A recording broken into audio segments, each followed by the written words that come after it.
Muitos estão chamando o julgamento de Bolsonaro no TSE de mediático.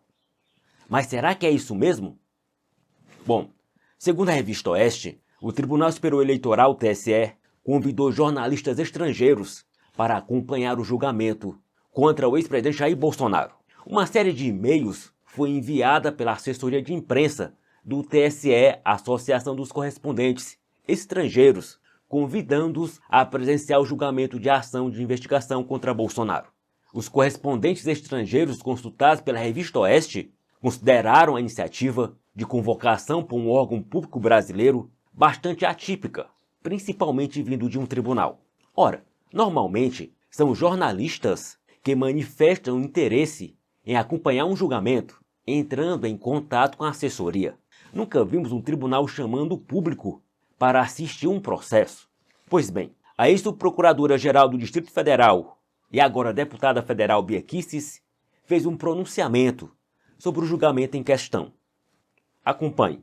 Estamos diante de da iminência de uma situação trágica, eu diria, né? Que é o Tribunal Superior Eleitoral se desvirtuar completamente, se afastar do que diz a lei, do que rezam as normas eleitorais, e o que se avizinha, né, o que a gente já consegue vislumbrar, é que o tribunal, na próxima quinta-feira, dia 22, condene o presidente Bolsonaro por um crime que ele não cometeu e o torne inelegível pelos próximos 8 anos. Isso é de uma gravidade ímpar. E o mais grave ainda é que a imprensa, todos já dão como certa essa condenação. Ou seja, um jogo de cartas marcadas. Tem-se dito também que o TSE está se afastando da sua jurisprudência, do seu entendimento em julgamentos anteriores, como no caso da Dilma, da chapa Dilma-Temer, como aconteceu em outras ocasiões, e que agora, agora deve tornar o presidente que não cometeu nenhum crime inelegível. Mas vamos pensar, a acusação é de que ele teria se reunido com embaixadores. Pois bem, o presidente Bolsonaro fez uma reunião com embaixadores, sabem por quê?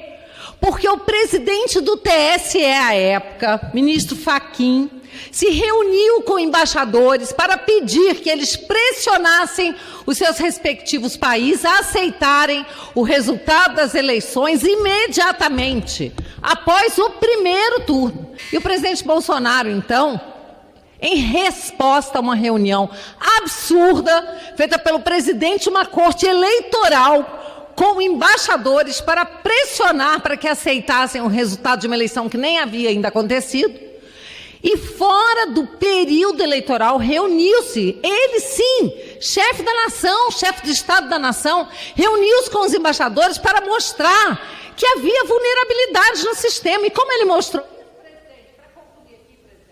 Como ele mostrou isso? Apresentando um inquérito da Polícia Federal que mostrava que um hacker invadira o sistema do TSE e permanecera durante 9 meses com a senha do senhor Giuseppe Janino, diretor de tecnologia, e do ministro Sérgio Banhos. Foi isso que ele fez. Mostrou fatos. E por isso pode ser que se torne inelegível. Isso é uma vergonha, isso é um absurdo, isso é perseguição política.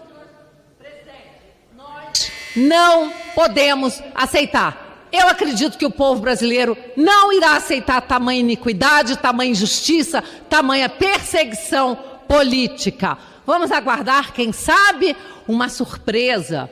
Né? Quem sabe? Será realmente uma surpresa, porque isso me parece jogo de cartas marcadas. Segundo informações do jornal Estado de São Paulo, os ministros do Tribunal Superior Eleitoral, Floriano de Azevedo Marques e André Ramos Tavares, ambos indicados pelo presidente Luiz Inácio Lula da Silva, fazem parte dos magistrados que vão se reunir nesta quinta-feira 22 para analisar o processo que pode levar à inelegibilidade do ex-presidente Jair Bolsonaro por 8 anos sob a acusação de abuso de poder.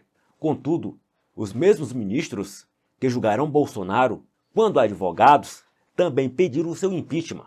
Eles também deram pareceres favoráveis a Dilma Rousseff no âmbito das investigações sobre as pedaladas fiscais. Eles ocuparam as vagas de ministros titulares da categoria de juristas, reservadas a advogados. Os dois substituem Sérgio Banhos e Carlos Rubach. E como não há necessidade dos novos nomes passarem pela sabatina no Senado, os ministros indicados por Lula tomarão posse imediatamente no TSE.